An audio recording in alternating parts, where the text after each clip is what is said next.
Hallo julle, welkom by die eerste boodskap van die nuwe jaar in 2012. Hierdie was seker veronderstel om 'n Kersboodskap te wees as julle na die liedjies sou luister. Maar sien jy dat ons op die heerlike vakansie was by die see, doen ons dit nou, want ons is nou terug by die huis. En die boodskap bly dieselfde en die boodskap bly ewe relevant, gelukkig, watter tyd van die jaar ons ook al is. En dit is, hoekom het God vir Jesus gestuur?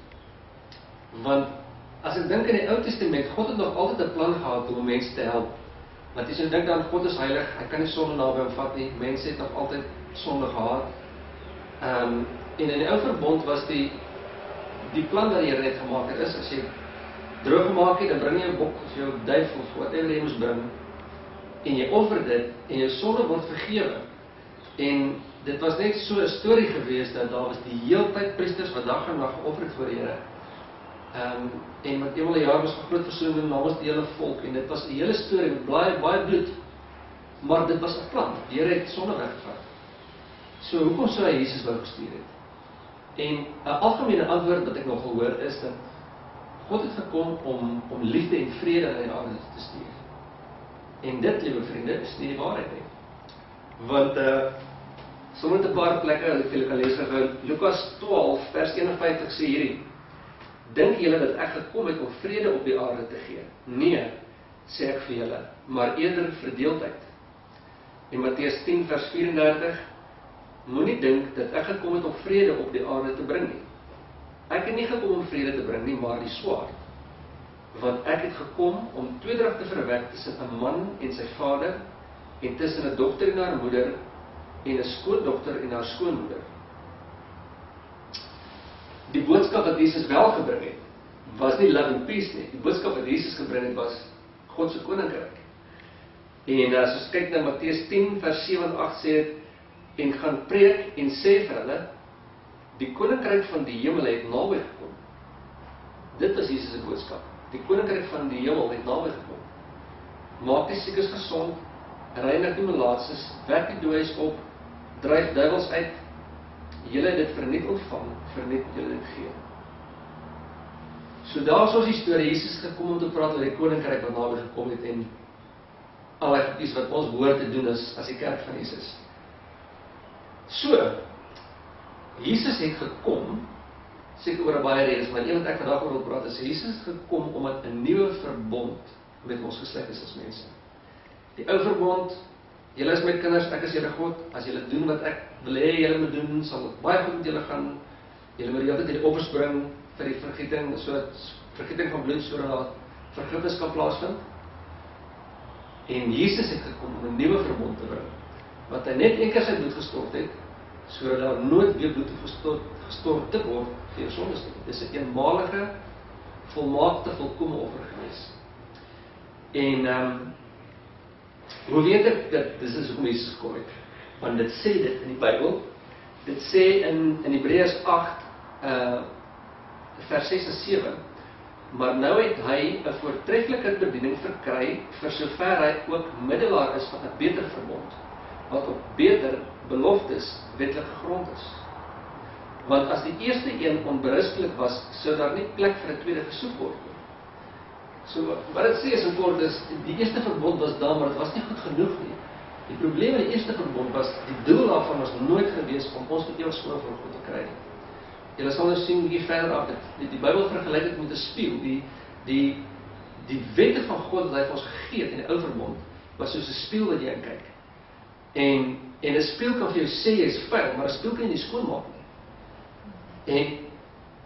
En dit is hoekom Jesus moet kom, is dat ons vir ewig skoon kon staan voor die Vader. So dit is 'n amazing ding hoekom Jesus gekom het. En die tweede verbond sê dit dan is gegrond, dit is 'n beter verbond. Ons trek net voordele uit. Dit is 'n beter verbond wat Jesus vir ons gebring het. En die eerste een was nie goed genoeg nie, en dit is vir my tweede een vir ons gebring het.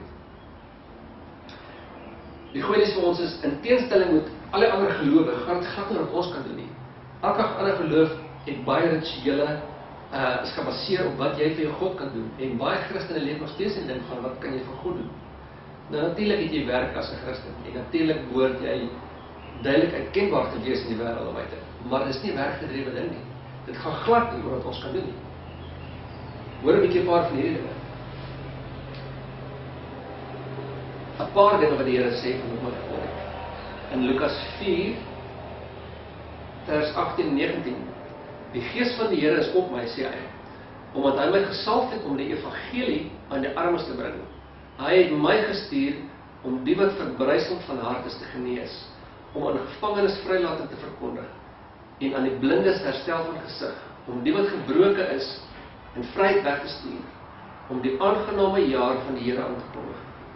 Dit is wat Jesus alles kom doen het vir ons. Hy kom al hierdie goed doen.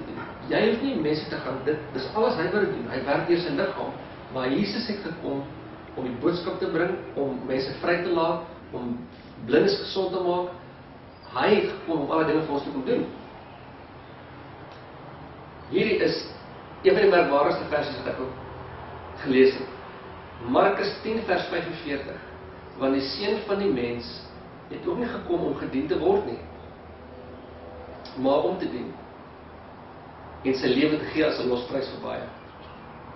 Die Seun van die mens het nie gekom om gedien te word nie.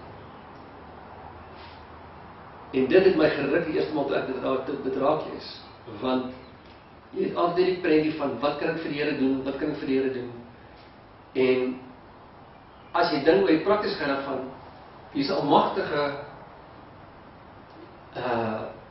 ek weet nie Afrikaanse term vir so, dis all-sufficient. Hy is homself heeltemal gelukkig God.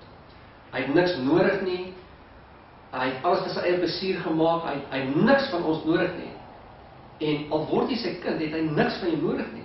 Hy wil uit liefde homself met jou deel. En uit liefde deel jy jouself met hom.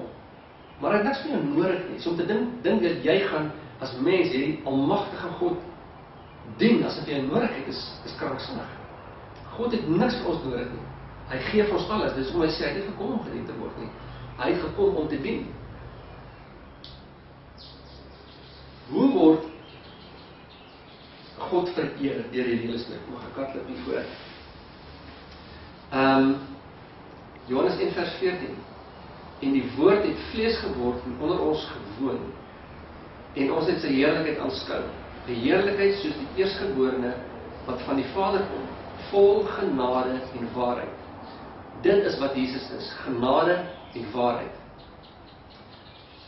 2 Korintiërs 3 vers 18, by die sê wat ek hier leef, ons daar moet lees. En die ou vertaling sê dit, en terwyl ons almal met onbedekte gesig, soos in 'n spieël, die heerlikheid van die Here aanskou, word ons van gedaante verander na dieselfde beeld, van heerlikheid tot heerlikheid, as deur die Here wat die Gees is. So ewen dat ons, die feit dat ons verander word en meer soos Jesus word, is nie eens ons toedoen nie. Hierdie nuwe vertaling sê dit baie mooi. Ons almal weerspieël die heerlikheid van die Here, want die sluier is van ons gesig af weggeneem. Ons word al meer verander om aan die beeld van Christus gelyk te word. Die heerlikheid wat van ons uitstraal, neem steeds toe. Dit doen die Here wat die Gees is.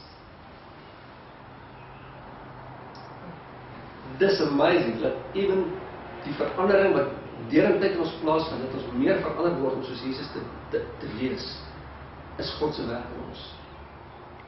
Dit doen die Here by die Gees is.